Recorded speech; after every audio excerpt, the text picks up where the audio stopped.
All right, beautiful people, we are back. The boys are back. Week 9 NFL action. We're getting this, I guess, is the midpoint, right? Halfway through Sunday will be the halfway point of the season, right? That's right, week 9, and fly, Eagles, fly, because we're flying high. Yeah. I did do a piece on the episode that dropped today as we are recording. Part of the headline for the video was, "Are the Eagles back?" So this show, despite my best attempts, is getting a lot of love or the Eagles are getting a lot of love from us. Um, but we'll I mean, we'll save that for the Eagles game. yeah. Uh, let's jump in. We have what on paper looked like a fantastic Thursday night matchup that I'm sure Al Michaels was salivating over when he got the schedule release. But now, kind of looks like a dog shit game. The Houston Texans at 6-2, very quiet 6-2. Traveling to New Jersey to take on the New York Football Jets of New Jersey at 2-6. Who would have thought, right? Yeah, not I mean, me. the Jets came in, rolled a lot of, a lot of buzz. Oh, Rodgers is gonna be back. Everything's gonna be fine. They're gonna be dominating the division. They're gonna go to the playoffs. And right now, it just seems like they're not gonna be making the playoffs. I don't know what it is about Thursday night football, man. If the games, like, sometimes you get a nice game like the Tampa Bay and the Falcons game that we had a couple of weeks ago, but then we just get these god awful matches that unfortunately, are extremely boring to watch. This one, I'm not sure what's gonna happen. It might be fun. It might not be. It'll be fun to see Rodgers against CJ Stroud. But if I gotta get my pick down, I'm gonna go with the Jets. I don't know why. I think that the fact that Stroud is without Nico Collins, he's without Diggs. I don't think he's able to get it done without those two weapons.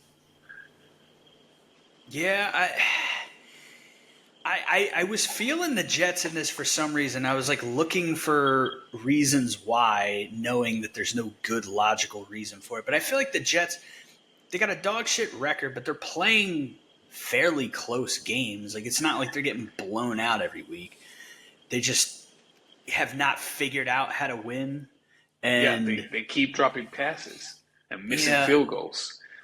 and Aaron Rodgers says they got to learn to get comfortable in the darkness, and they probably do because they are probably not going to sniff the playoffs. And like preseason, I was on the Bills for the division, but I liked the Jets as a playoff team. Probably not going to happen, but you know what?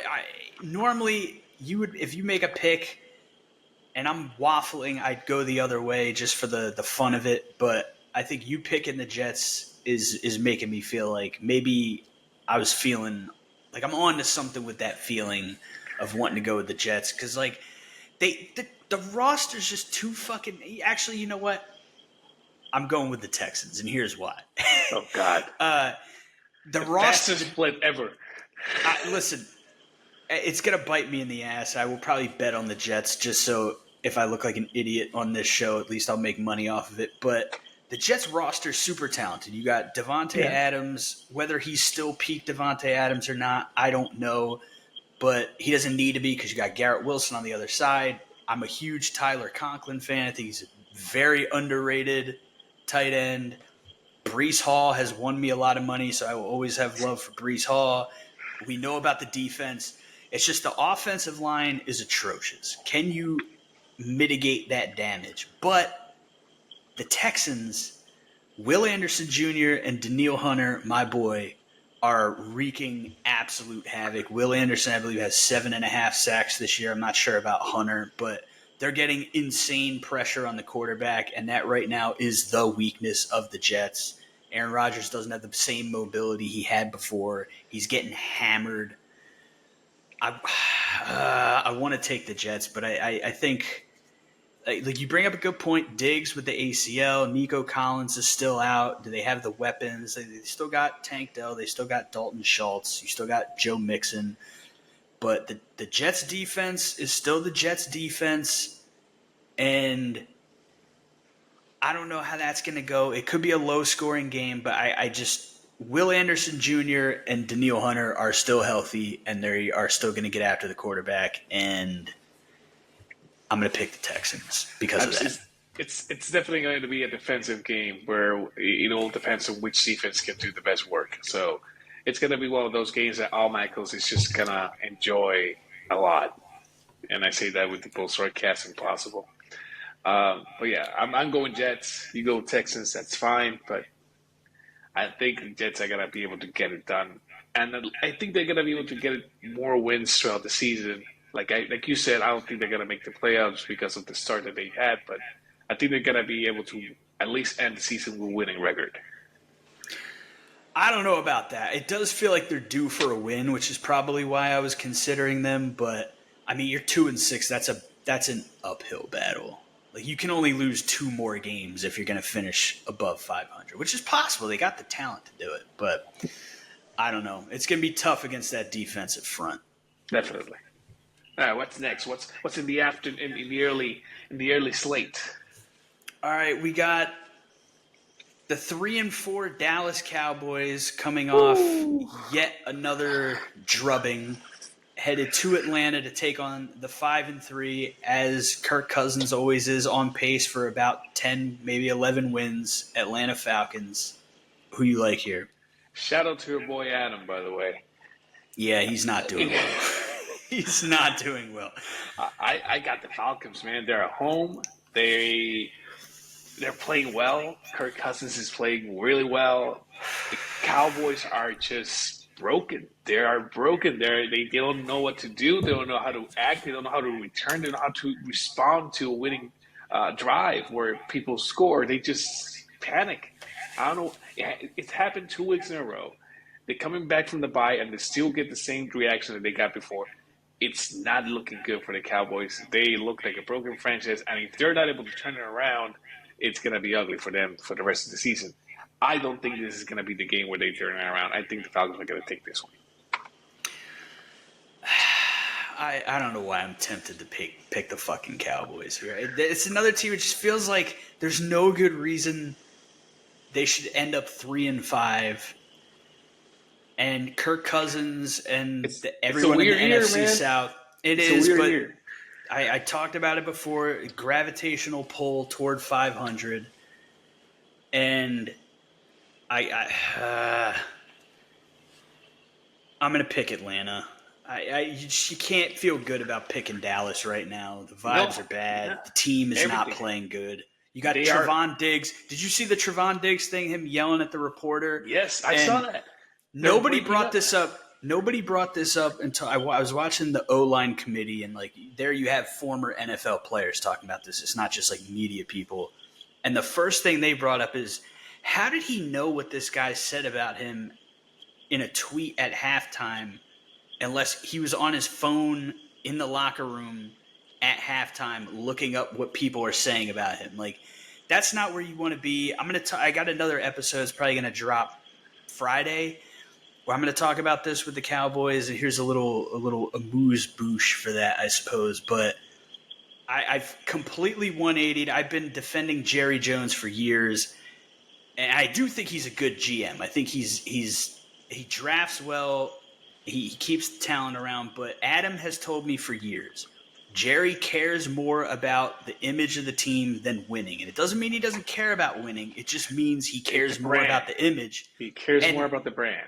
That translates to the players where, like, even if it's subconscious, they care about the image of who they are as a Dallas Cowboy. And I don't know. You just can't feel good about picking the Cowboys. So I'm picking the Falcons. Yeah, they're playing good.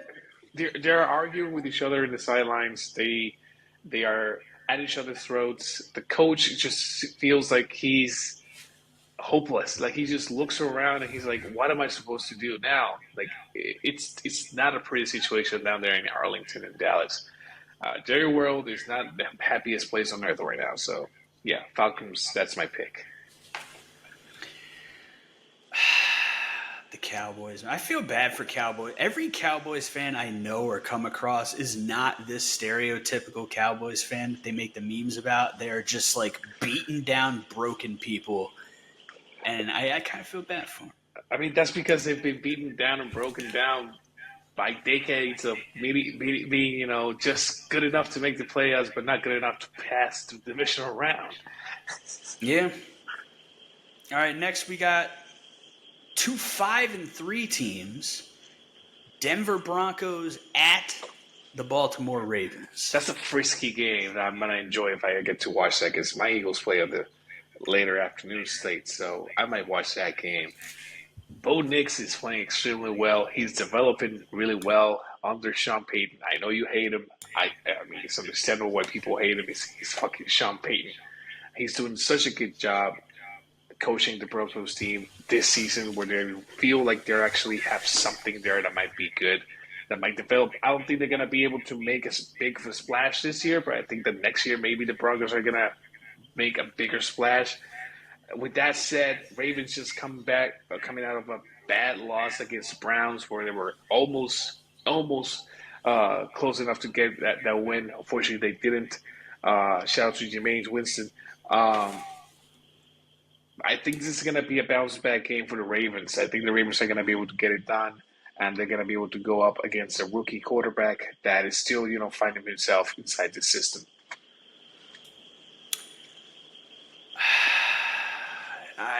Just 2 weeks ago, I had the Ravens as the second-best team in the league, but the Ravens keep ravening. They keep finding ways to flirt with disaster in the fourth quarter. Disaster struck last week. I feel like I smelled that from a mile away. Did not pick it. Put the Ravens in my teaser, and it fucked me. Granted, like 3 other teams fucked me, so it didn't matter. But yeah, that's what was not pretty. I could smell it coming from a mile away. Like, there's just no way, first game under Jameis, that the Browns weren't going to come out firing. There's no way they were going to be 1-7. There's too much talent on the team.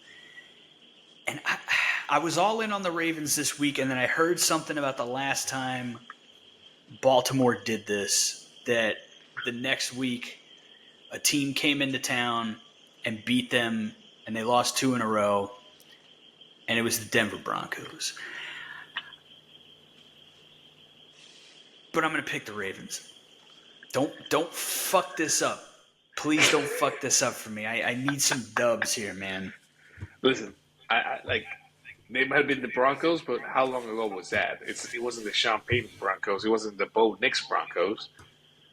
So I think it was last year. I think it was the was it last year? So it was the Sean Payton Broncos with Russell Wilson. Wasn't the Bo Nix Broncos? Either way, I think the Ravens are going to take. I think they're going to bounce back. But it's going to be fun. It should be a fun game to see that new Broncos offense against the Ravens offense as well. Yeah. The spread is the Ravens are favored by 9.5, and the over under is 46.5. That seems high. If we were picking against the spread, I would take the Broncos here for sure, and I might take that under. In fact, I might put this game in the teaser and take the under because that'll bump that up to 52.5. And I don't know. The Broncos defense is playing really good ball. The Ravens are capable of playing really good defense. And like Bo Nix has been playing well, but he's not going to like light you up. It's not like you're playing Josh Allen or something like that. Hey, Ravens, just run the ball. Yeah. That's all you need. I mean, you got the best running back and the best running quarterback. Just run the ball. All right, next up, speaking of Josh Allen, we got the 2-5 Miami Dolphins, who I picked last week, and they let me down at the very end, traveling to Buffalo to take on the 6-2 Buffalo Bills. Bills got a chance to more or less just kind of win the division because the Dolphins, despite being 2-5, are second in the division. Divisional game. I love divisional games. One of the 5 divisional games that we have this week. And, Miami, they all right. So he's back. Tua's back. They almost won last week. They didn't. But I don't think they are strong enough to go against this Bills team right now. I don't think they have what it takes to defeat the Bills, especially not at the Bills' house. So I'm taking the Bills.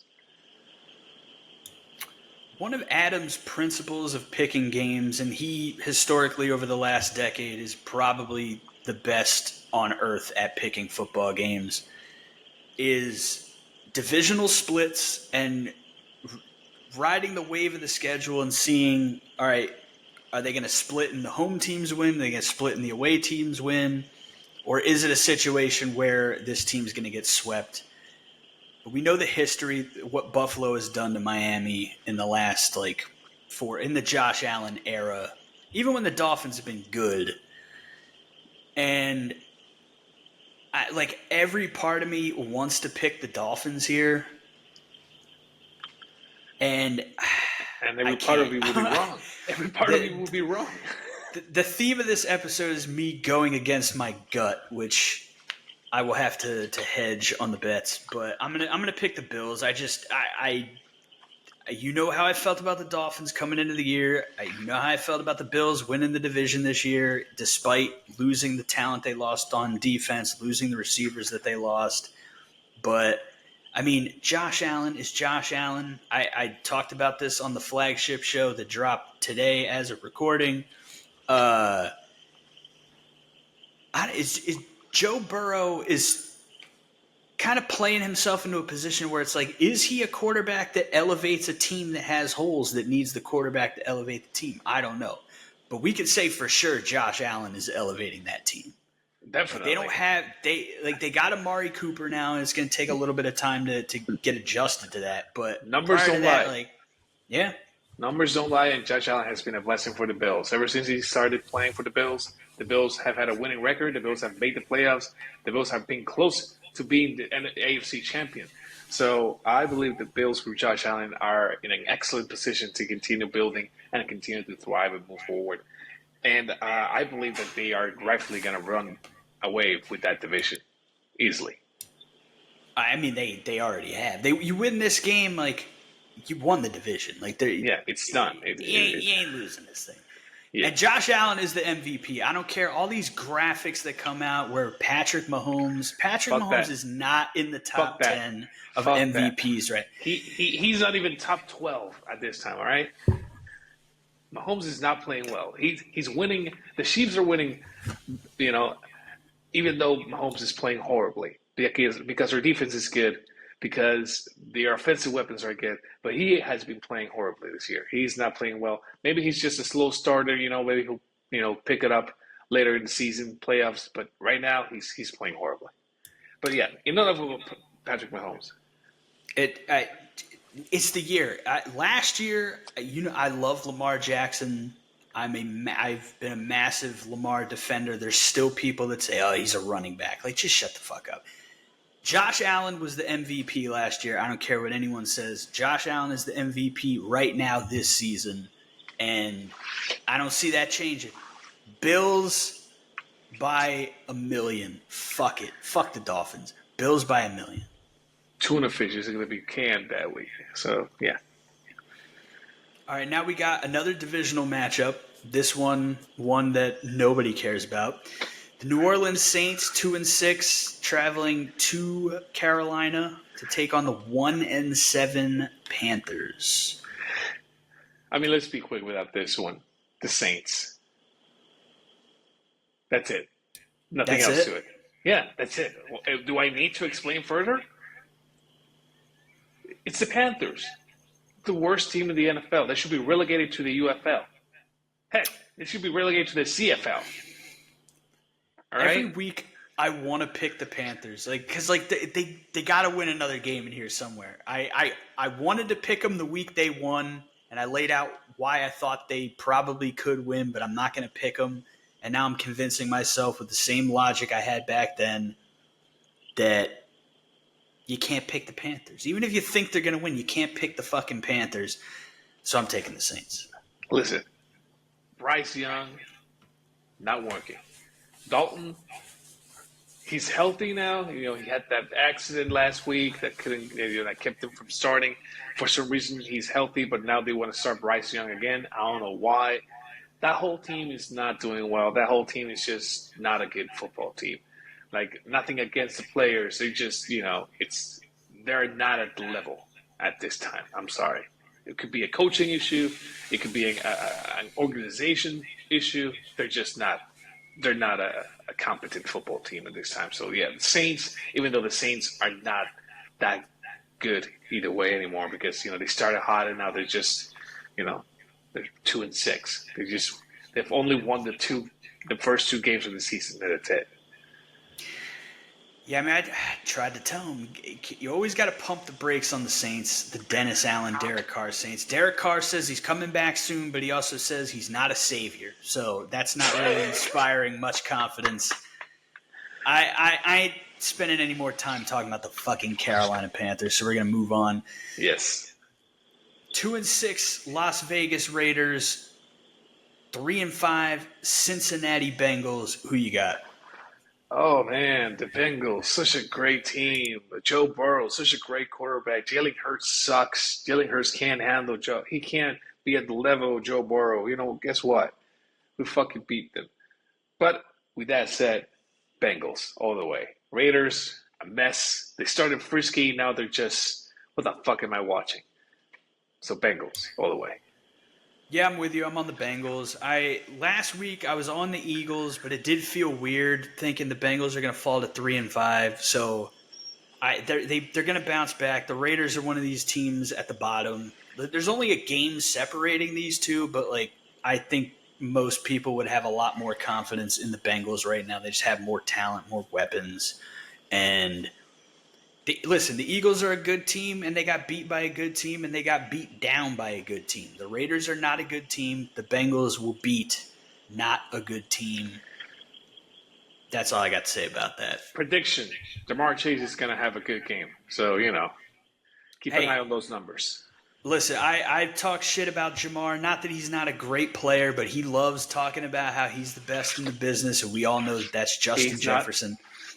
But he said this year that he was going to be the best receiver in football. Right now, he leads the league in receiving yards, and he is almost a guaranteed hit if you bet on him to get a touchdown. So yeah. I'm right there with you. I will be putting money on Jamar Chase finding the end zone because he's been doing it.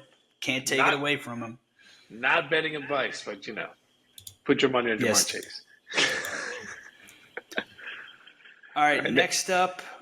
Los Angeles Chargers at 4-3, going to Cleveland to take on the now interesting, exciting, electrifying Cleveland Browns.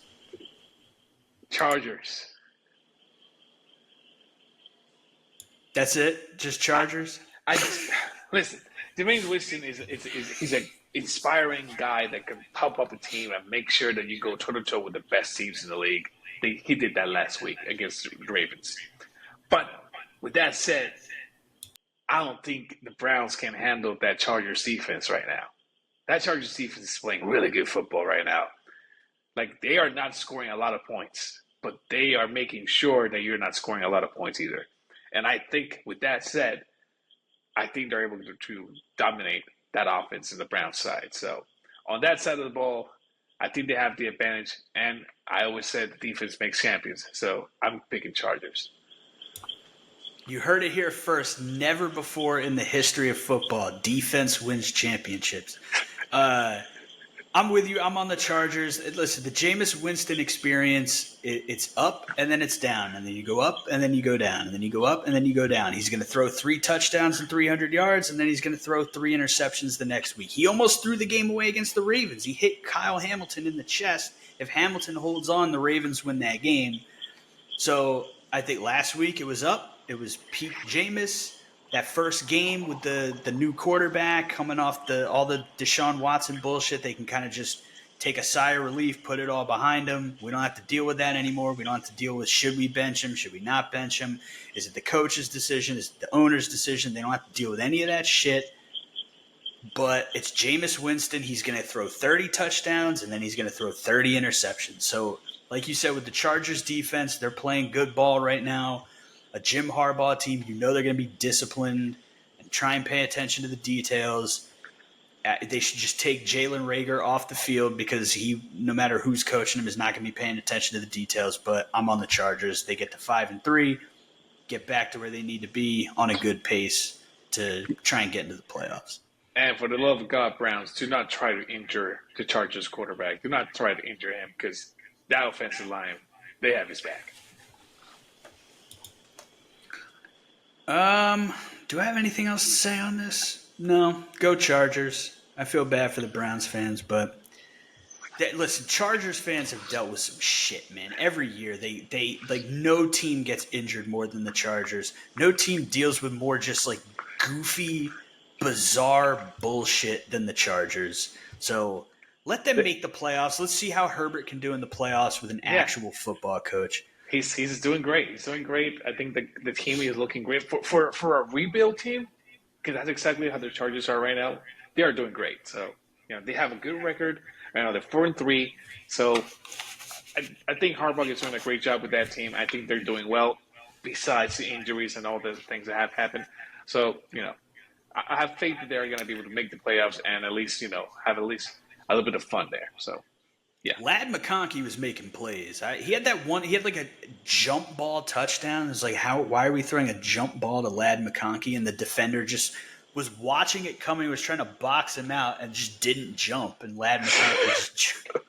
But he had a great game. He's playing great ball. He's a great complimentary receiver. But for right now, they're winning games with him as their top guy. So shouts out to him. Who says NFL players can't play b-ball? Yeah. All right, next we got another divisional matchup. 6-2 Washington Commanders coming off of a prayer. I looked up as the ball was tipping off of dude's hands right into number 85 on the Commanders, right into his hands. I was like, wait, is this live? Is this happening live? And sure enough, it was. But 6-2 Washington leading the NFC East. Traveling to New Jersey to take on the New York Football Giants of New Jersey. Who you got here? Giants are not going to win this game.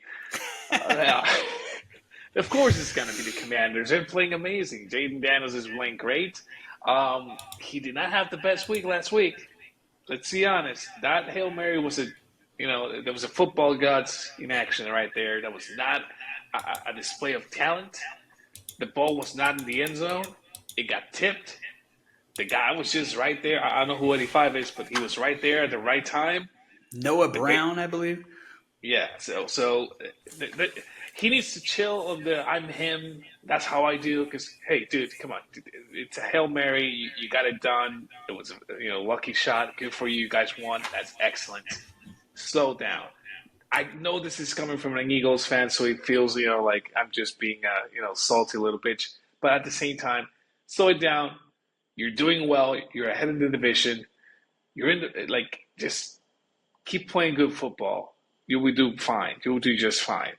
But yes, Commanders over the Giants. The Giants are another team that's just broken, just like the Cowboys, just like the Panthers are just not playing well at all. And Daniel Jones is probably looking at himself in the mirror, waking up in the morning saying, how does it feel to be a thief in the night and just rob the New York Giants organization of all that money? Because he's not a starting quarterback with all that money he's getting paid. He's not at that level. I'm sorry.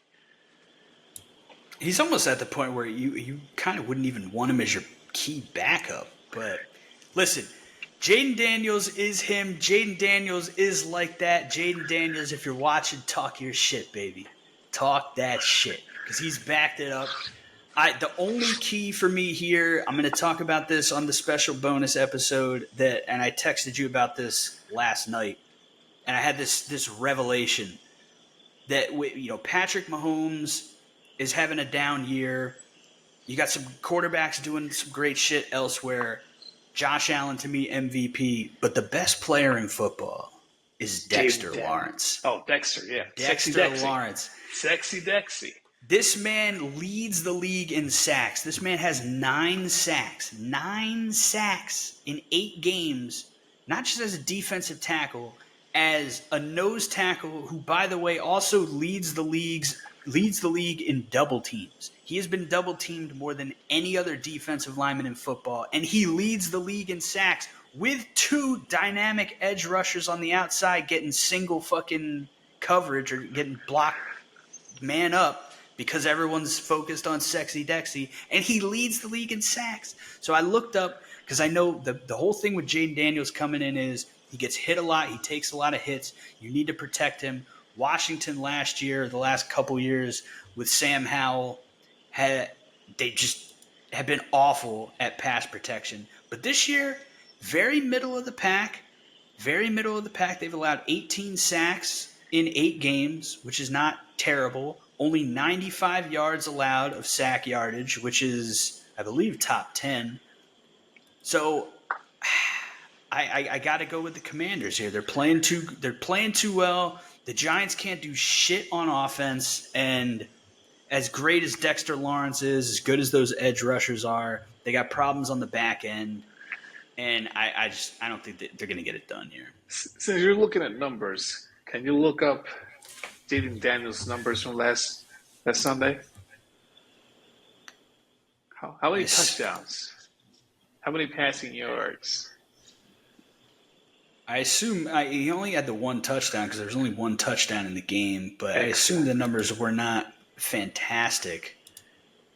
But here, say some shit while this loads, so we don't have a bunch of dead air. All I'm saying is this: if you look at those numbers, and I'm sure I'm gonna be right about this, they are not good-looking numbers. And he was playing against a team that is not doing that well either. That they're winning games, and they're in the NFC North, which is the toughest division right now.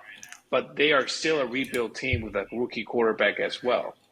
So what makes you think that he is him while he's just playing mediocre football against a team that's also, with a rookie quarterback, still finding themselves and still winning games? I'm sorry. He's not him. He's just a good rookie quarterback. That's it. This is nonsensical Eagles fans talking nonsense because, first of all, the Chicago Bears have had a really good defense for a couple of years, and I've said it before.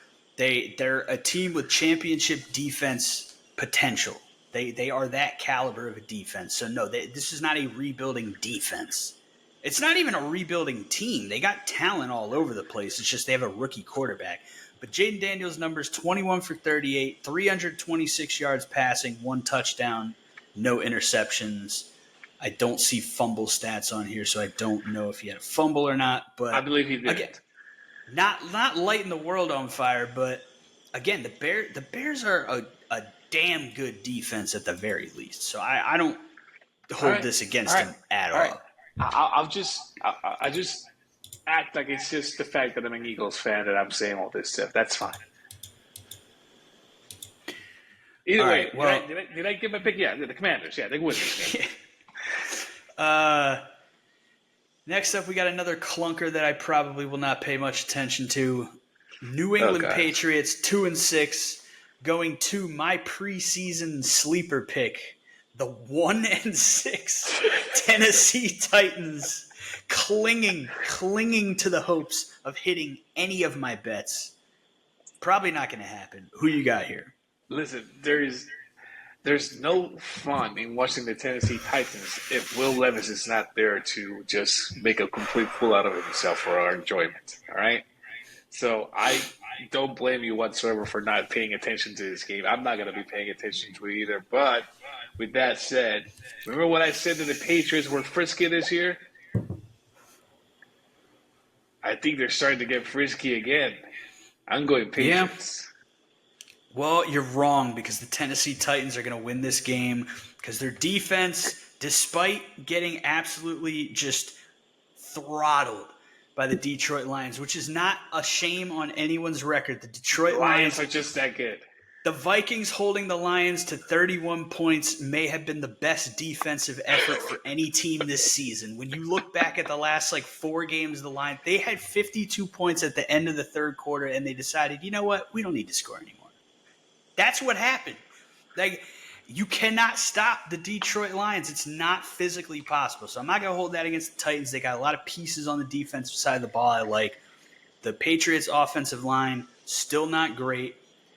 Yes, they put up a bunch of points on the Jets. The Jets have their own issues. These are 2 bad teams. The Titans are at home. They need a win. I need a win. I need some wins, Tennessee. Please, please. But Claw out 8 wins for your boy. Just 8. That's all I need. Let me get one of these bets. The Titans will win this game.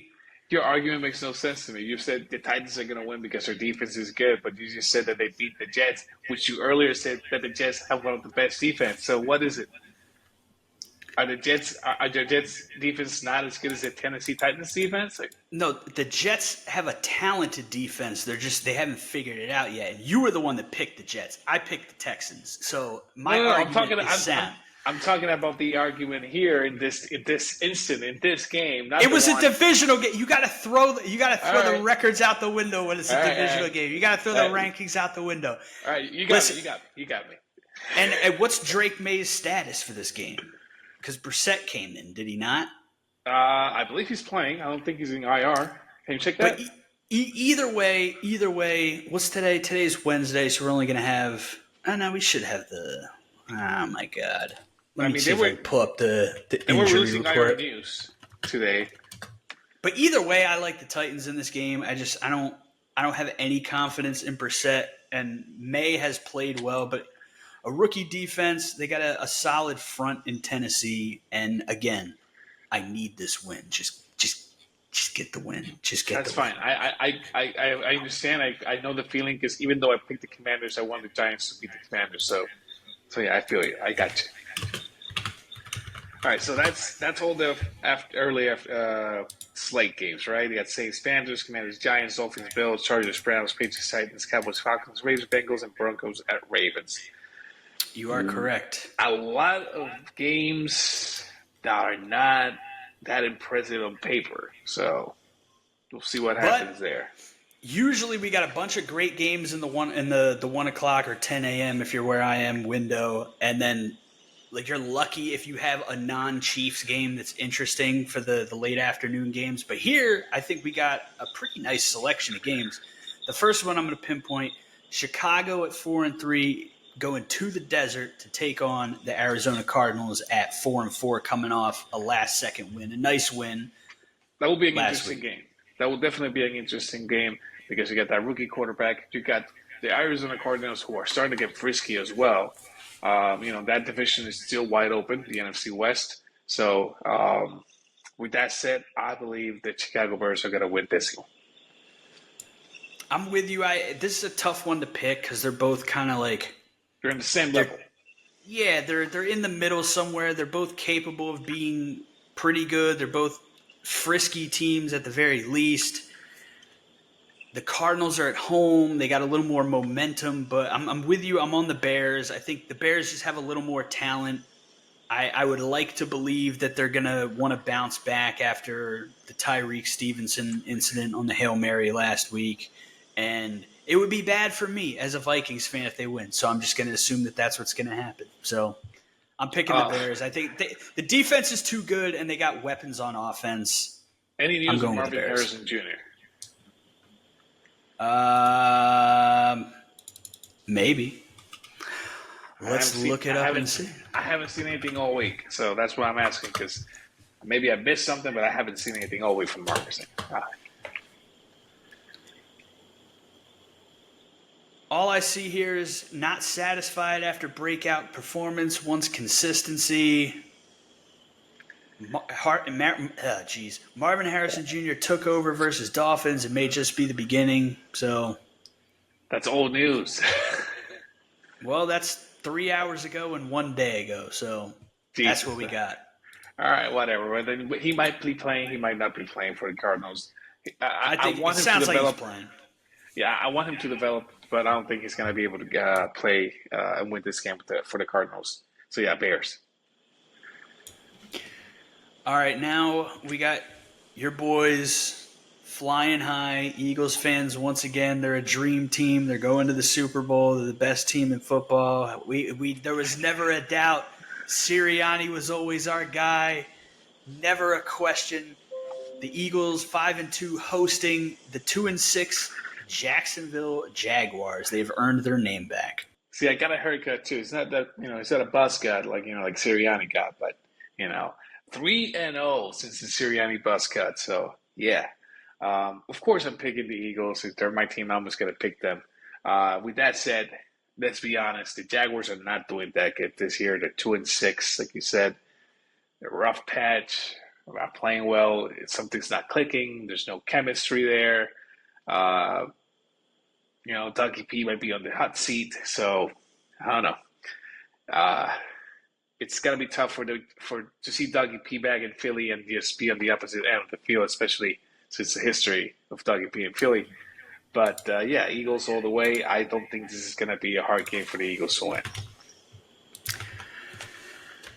I see. I've been watching the Jaguars a little bit recently, or paying attention to them, and I feel like they're back to being an actual football team. Like the first month of the season, they just looked listless. Like there was just nothing was going right. And even though they lost last week, they played a very close, very tough game against the Packers. And you could say, oh, well, Jordan Love got injured and got taken out. But peak Malik Willis, we on this show understand what we're dealing with when we talk about peak Malik Willis. So I'm not going to use that to write them off in any capacity.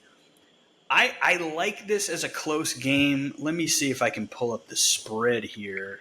And this is not even me being an Eagles hater. I feel like the Jaguars quietly, Eagles 7.5-point favorites. I'm going to take the Jags on the spread. I'm gonna go out on a limb and take the Jags, not out of ill will toward the Eagles. It just the Eagles they've been riding the ship. They looked the best they've looked last week. I want to see it again. If they do it again against the Jaguars, then we're off to the fucking races for sure. But the Dougie P element there, and again, I feel like the Jags are starting to look like an actual solid football team, even if they don't have a winning record by the end of the year. They're 2-6. They dug a big hole, but even if they can't get back to 500, they look like a team that can make things interesting at the very least. So I don't know. They lost a close one last week. I'm taking the Eagles. Fuck it. It's gonna be close though. It's gonna be close though. Oh God, I don't know. I just when the chips were down, it's like I don't know. The Eagles are playing too well right now. Listen, I can't. I'm a fan of the Eagles. I'm the Eagles fan, but look at the talent behind that team on both sides of the ball. We got Quinjon Mitchell locking down the best wide receivers the league has to offer. We got Cooper DeJean or DeJohn or however you want to pronounce his last name. Cooper like DeJean, baby. Do you see that kid play? I sent you some highlights earlier in the week.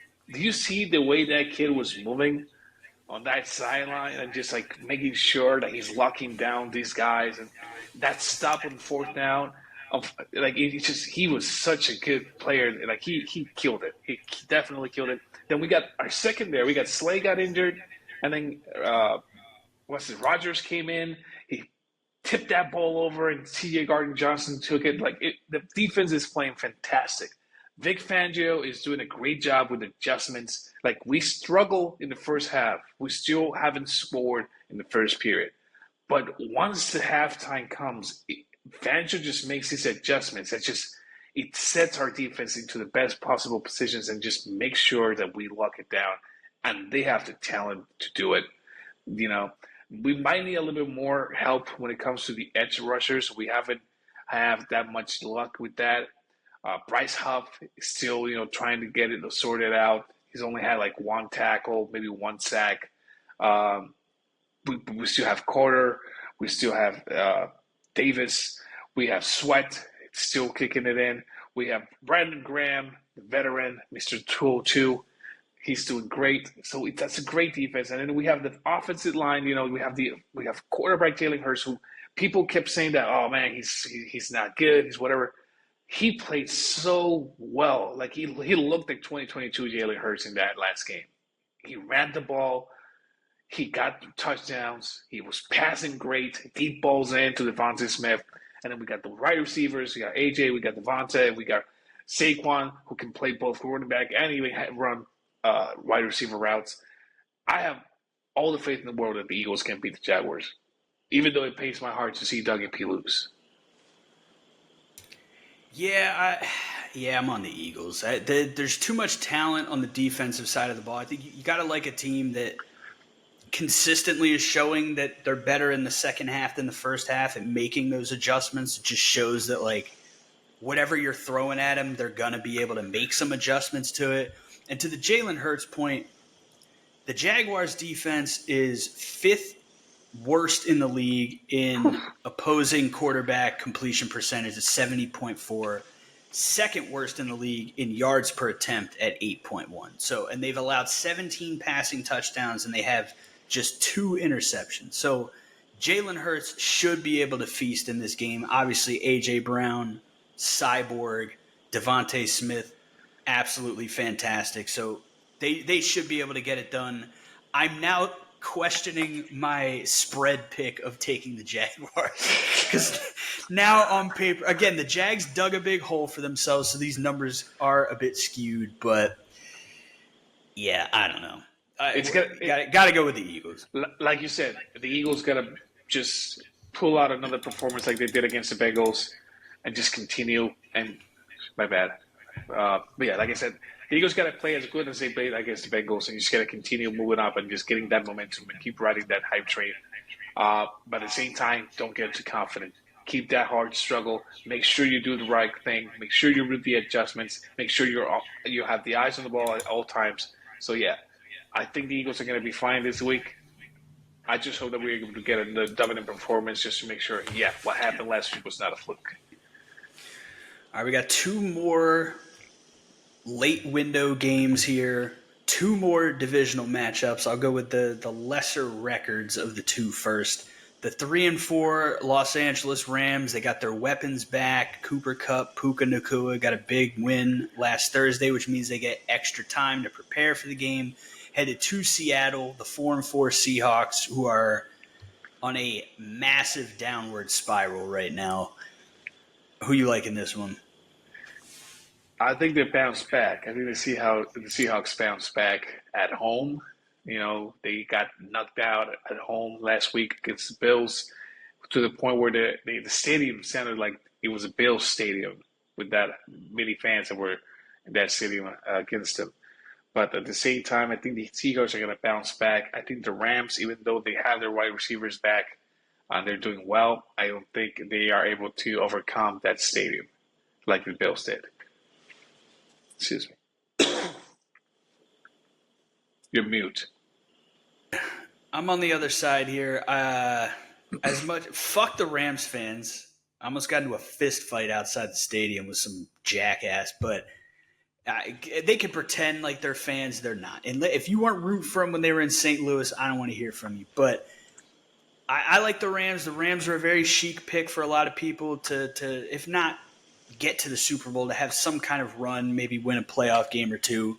And I think they were easy to write off because they had the injuries. You lose both your receivers, go down.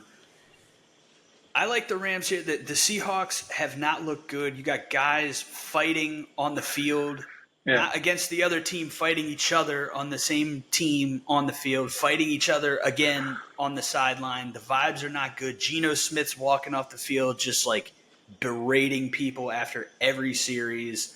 And their pass defense has not been great. Their pass defense has not been great. Completion percentage, they're allowing what are they here? Eighth worst, 7th worst, 67.5%. 12 touchdowns to 5 interceptions. They're not really doing too much ball hawking like they have in the past with the guys they have back there. Matt Stafford looks like he's doing his thing. You got your weapons back. Kyron Williams, touchdown every week. Lock it in, guaranteed.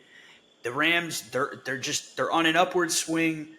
The 12th man, people have said for years Seahawks fans are quietly bandwagon fans, and it's showing to be the case because they are not loud and they are not making an impact. And that place used to be you did not win in Seattle. Now they can't win in Seattle. So I like everything points to the Rams here. I'm not going to question it. I'm taking the Rams to get back to 500. You know what? You convinced me. I'm switching my pick. can't bet on Seattle right now. They're just the vibes are weird at the very least. You're absolutely right because they fucked me over once a couple of weeks ago. The only fucking game I did not get right when I was almost getting a perfect week. So yeah, I'm switching my pick. I'm picking the Rams. You got me. All right, we got the last 1:25 p.m. game, another massive divisional matchup, probably the game of the weekend. Oh yeah, 6-1 Detroit Football Lions headed to the frozen tundra of Lambeau Field to take on the 6-2 Green Bay Packers. Who you like? Such a shame that I'm not able to watch this game because the Eagles are playing at the same time. But you can't bet against the Lions. You said it earlier, man. They are possibly the best team in the league right now. I mean, not possibly. They are the best team in the league right now. There's no way to stop them. They can run the ball like it's a freight train going through. Jared Goff is balling out. He's throwing dimes. He's just making sure that every receiver gets one. It's hard to bet against him. So, yeah, definitely the Lions. Besides, like you said, Jordan Love, injuries, you got Pete Malik Willis, but no matter how good the Green Bay Packers might do on offense, that defense is not going to stop the Lions offense. I'm sorry. So, Lions. Before I pick this game, I want to amend a previous pick that I made when I mistakenly took Tennessee Titans because I forgot that they played Detroit last week, even though I talked about them playing Detroit last week. And when you play Detroit last week, you do not win this week. So yes. I am on the Patriots to get to 3-6. I'm amending that. The show is still going. We are still recording. I have the right to change my pick. This game, I want to take Green Bay.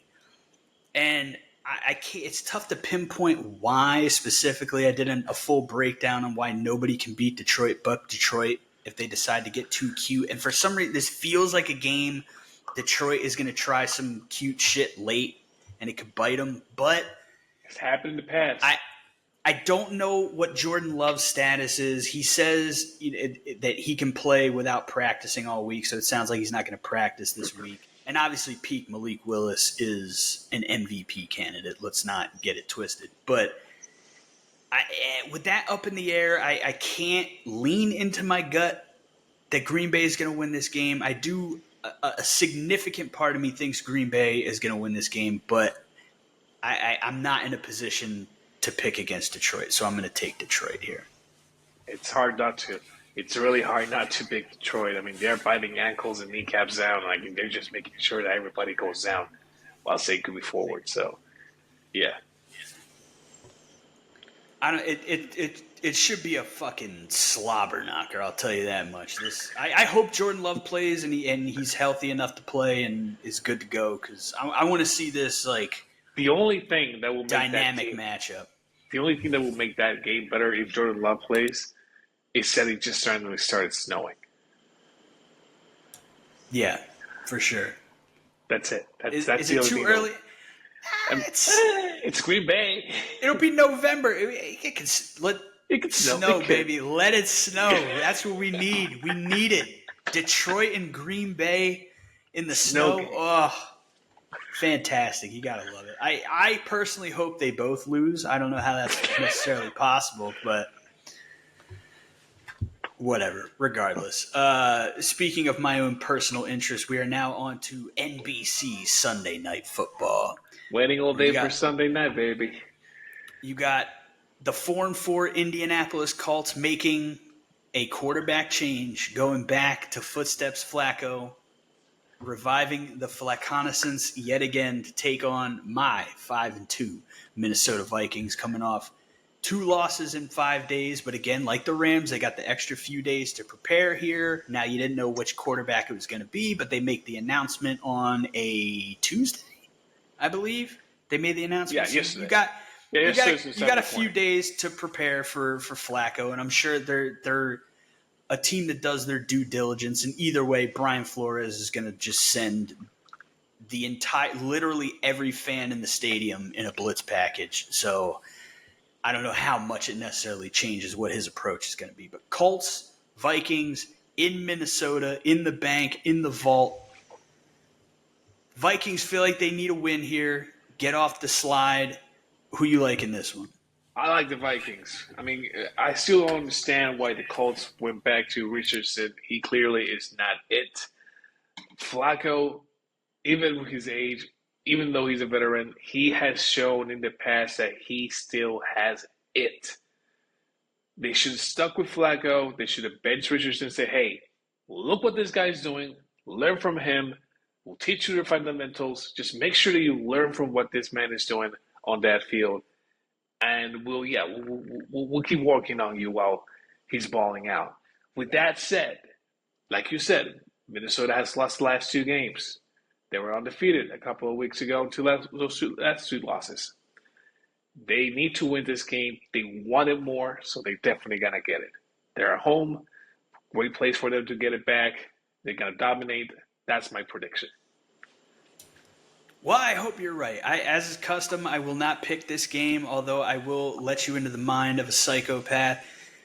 Monday night, I was looking at the betting lines, and I saw the Colts were plus 205, which means you can triple your money if they pull off the upset. And I said, all this Richardson shit, the story about him, tapping the head, I need a blow, I'm tired, I got to come out of the game. Like, it just felt like ain't no way they're going to trot him out there on a Sunday night against a Brian Flores defense who blitzes insane rates. And guess what? Anthony Richardson, despite the fact that he is the worst quarterback, well, I guess not despite, just in conjunction with the fact that he has the lowest completion percentage among starting quarterbacks, is completing less than 28% of his passes against the blitz. So ain't no way you can trot him out there against Brian Flores. So I may or may not have put $100 on the Indianapolis Colts to win this game. The Vikings should win this game. When you look at who they've lost to, who's figured out Brian Flores over the last two seasons, it's teams with elite offensive minds at head coach, like Sean McVay last week, Dan Campbell and Ben Johnson the week before, legitimate snipers at quarterback, Matt Stafford, Jared Goff playing the absolute best ball of his career. You go back, Goff a couple times late in the season last year, Jordan Love and Matt LaFleur. I like Shane Steichen. Obviously, we got a ton of respect for Joe Flacco on this program. I can't necessarily put that in the same class, so I'm curious to see if they fit that mold of QB coach combo that can go out and take advantage. Because the idea is when you get a team that blitzes heavy, the concept is replace the blitzer. You want wherever they're sending a blitz from, you want a receiver in that spot because you know it's going to be open because the guy who's supposed to be there is not there. He's blitzing. Flacco certainly has the mental, like he's had so many reps in his career that he can make those quick decisions. He knows how to throw hot. He can So read it's that. possible. He can read a But blitz like it's nobody. Like he has the talent to read the blitz. And I like the Colts' overall roster. Like, I liked them as a team that could win 8, 9, maybe 10 games, depending on how the chips fall. But certainly not as much as Detroit. The Rams getting their guys back with, a Super Bowl winning head coach, Super Bowl winning quarterback. So I wouldn't put the Colts on that level. But they have an opportunity. The path is there for them to take advantage with Flacco and just the reps and the muscle memory that he has for shit like this. So it should be a close game. I'm not going to pick it, but the Vikings should be able to go home. They got the extra days to prepare. They don't have to travel. Just take care of business. Please take care of business. I need this. I'm willing to lose that $100 for this dub. I'm willing to sacrifice for my team. You can't wait to see your team head to heavy gates of Valhalla. So yeah. Speaking of which, they've been airing this thing on various streaming platforms. They play it like 3 times every commercial break. It's like a hype video for Sunday Night Football, and it is fucking electrifying, dude. Like they hype it up like it's like a war between the Vikings at home and defending the North and all that. And they got the the like Viking ship with the dragon head shooting the flames off and all. It's great I've promo. I've always said that the biggest issue with the NFL and the reason it hasn't grown outside of the U.S. market as big as it should be is the presentation. You make that presentation like that with your teams, make sure that it's more cinematic and it feels more epic. You're gonna get fans from around the world more interested in the NFL faster than you're doing, but just having games in London and Germany every fucking year. Yeah, I mean, quick side street on that. Adam has brought this up to me before that like the simple solution when they added the 17th game is play. Everyone plays 8 home games, 8 away games, and then 1 neutral site game. Some of them are you go to Germany, you go to the UK, you go to Mexico City, and some of them go to St. Louis. They don't have a team. People miss their Rams in St. Louis. Go to Canada. Yeah, just hit these various other cities. Markets, That way, yes. there's a balance between the home and away every year, and then you hit these other markets that love football. They just don't have a team. But in terms of the presentation, I've been to a Saints home game. I've been to multiple Giants home games, multiple Rams home games, multiple Vikings home games. The Vikings atmosphere is like you feel like you are on a ship getting ready to storm the fucking shores and rape, pillage, and plunder. Maybe not rape, but pillage and plunder and commit atrocities to whoever is going to run out of that other tunnel. They have these like giant stone runes that shoot smoke into the air, and they got the Viking dragon head ship, and the head of the dragon, it does this. And it shoots smoke out of the nose, and then flames shoot out, and they got the giant drum, and the guy, and the skull chant, and then the fucking the Gallarhorn. Fantastic presentation. Listen, if you can make it out to see your team play in Minnesota, it's a spectacle before the fucking game. Listen, that's the teams. The teams have great presentations in their stadiums. The graphics that they use in the stadiums are not the same ones that the NFL uses on their TV programs on NFL, Fox, or CBS, or NBC. That's the problem. There's no cohesive presentation. So that's what they need. They need a more cohesive presentation. But that's a sideline. Let's go get to the last game of the week. All right. Of course, the last game, Monday Night Football, the Kansas City Chiefs, somehow 7-0, playing host to a receiverless Tampa Bay Buccaneers team at 4-4. Season might be slipping away without Mike Evans and Chris Godwin, despite Baker Mayfield played some really good ball last week. So I think Baker is still Baker, but without those receivers, it's going to be tough. How is Kansas City this lucky? They have barely escaped. And won these games. They started out winning games by penalties. Whether they were, they should have been penalties or not, that's not my complaint. I'm just saying that that's the reason they won, because of those penalties or lack thereof. And their schedule just has been like mediocre or just regular looking teams after regular looking team. And now they're going to face the Buccaneers that should have been strong and Brady should fucking kick ass in Kansas City. But now, like you said, they are wide receiver less. Baker Mayfield cannot compete at that level without his star wide receivers. He's great. That little Wolverine looking dwarf. He's great. No offense to any little people. But he is not good enough to win by himself. They can try to run the ball and see if they can make some impact, but that Kansas City defense is just really, really, really, really good. And Kansas City is going to be 8-0 by the end of the week. Yeah, I mean, there's not much to say that hasn't already been said. A couple weeks ago, before all the injuries, I was circling this as I think the Bucs are going to win this game. I think they're going to be the first team to beat the Chiefs. But no Evans, no Godwin. Baker can't do it alone.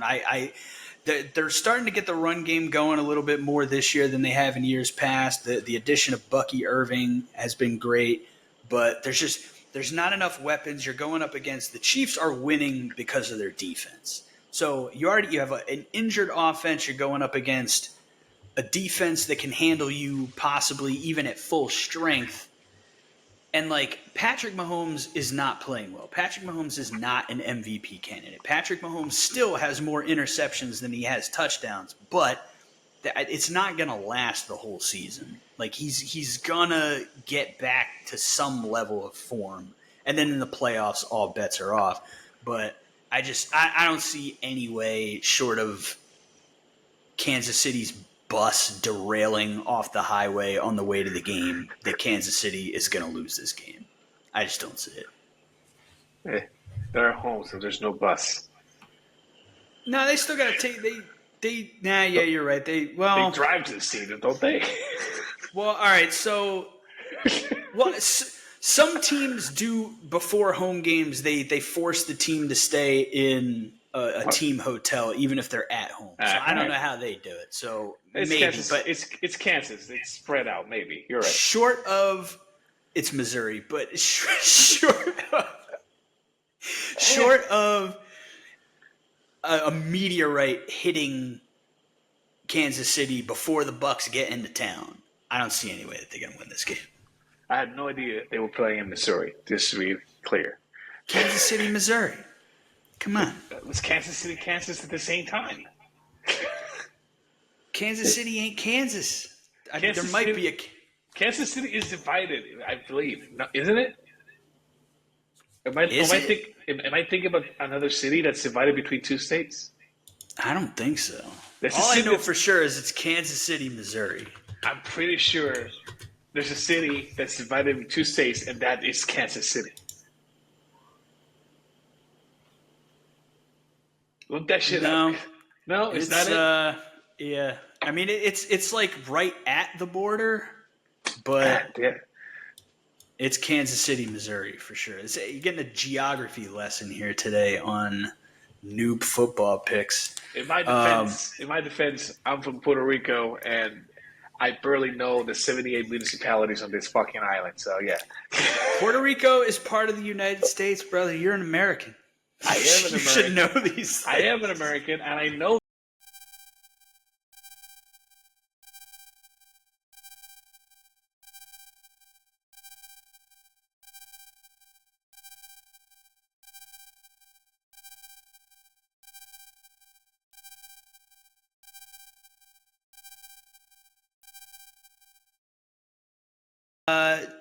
Do you have? I guess before There's that, two teams what teams are on bye? Yeah, who's on bye? 49ers and Steelers.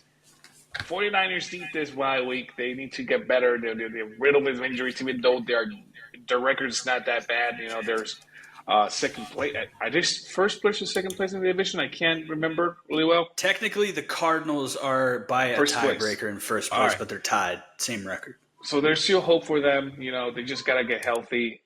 You know, McCaffrey's not gonna be back anytime soon, so that's sad for them. You know, NFL Madden curse taking it there. The Steelers, though, this is just a good week for them.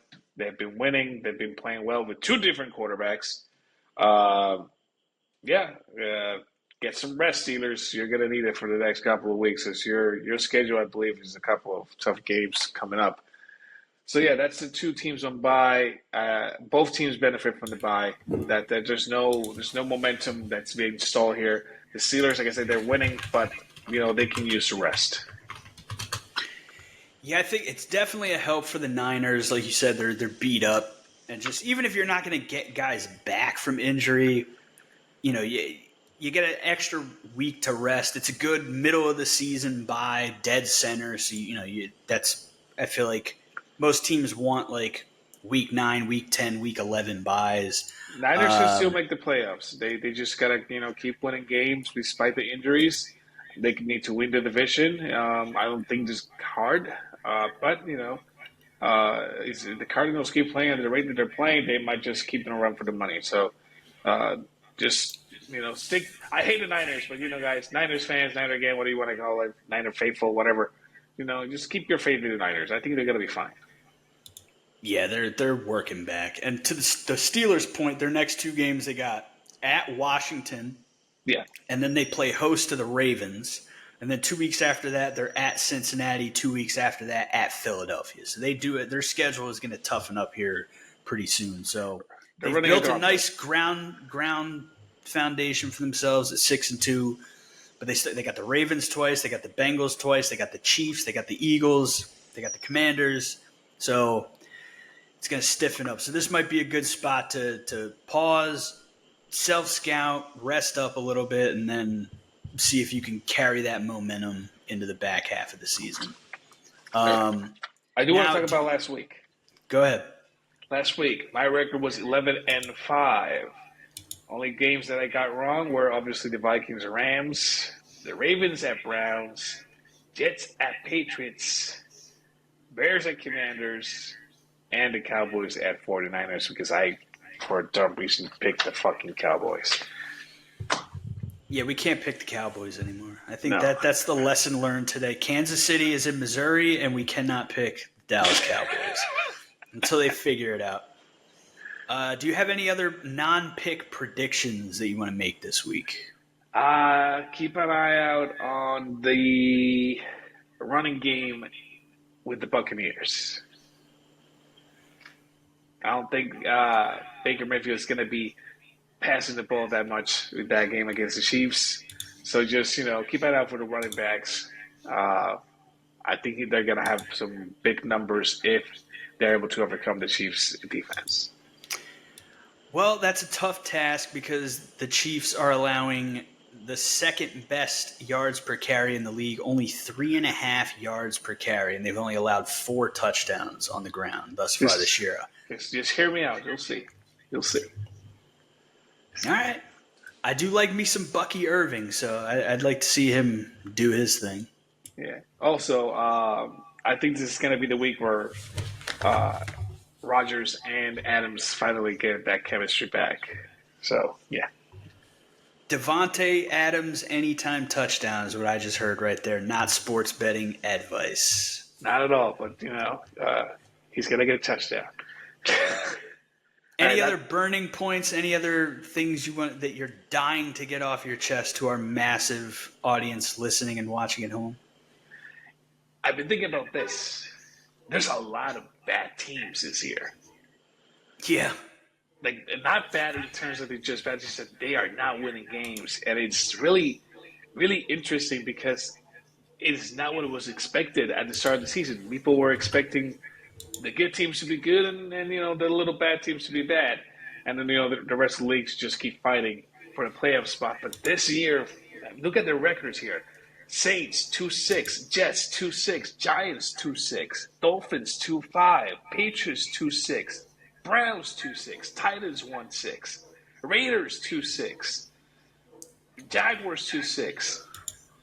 Like, it's just too many teams with losing records at this point. At this point in the game, it's a very interesting thing that's happening in the league this season. Yeah, I mean, a third of the league. There's 10 teams that are at least 3 games under 500.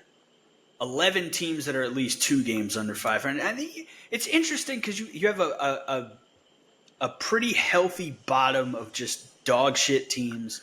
Then you got a pretty healthy middle. There's, the Falcons, Broncos, Ravens are 5-3, Chargers are 4-3, Bears 4-3, Cardinals, Colts, Bucks, Niners, Seahawks 4-4, Rams are 3-4 on the rise, Cowboys 3-4 headed down, and then at the top 7-0 Chiefs, 6-1 Lions, 6-2 Commanders, 6-2 Texans, 6-2 Steelers, 6-2 Bills, 6-2 Packers, 5-2 Vikings, 5-2 Eagles. So like. There's a kind of like a third of the teams are like really good. Third of the teams are pretty good, somewhere in the middle, maybe headed in different directions. And then a third of the teams are just absolute dog shit and have played themselves out of contention by the midway point. So it's kind of healthy when you think about it. It's pretty. Yes, it's interesting. It makes it you more interesting. It makes you, try to guess who's gonna go where and playoffs because we got to start talking about the playoffs now. We're halfway through the season, so we got to start talking playoffs. Love that video. It's because I feel like the last couple years we've been around this point, middle of the season, and most of the league was sort of crushed together in this weird middle, and you had like a couple really good teams and a couple really bad teams. So it's interesting. It feels like there really is like 3 classes, and then there's room for like the Vikings if they lose again to drop down to the middle class, or like the Falcons if they keep winning to move up into that upper crust. The Cowboys moving down out of the middle into the Listen, bottom, but every week the NFL posts on social media. They make a post where they show if the players started today, this will be the lineup. They have been doing that every single week. It has been changing drastically every single week. That's how interesting the season has been so far. yeah, it's at the midway point. We are shaping up for a very exciting close to the game. It sounds like you got some things going on, so That's it. That's my baby girl. all right. So thank you, beautiful people, for tuning in, and until next time, take it easy, football heads. God bless football.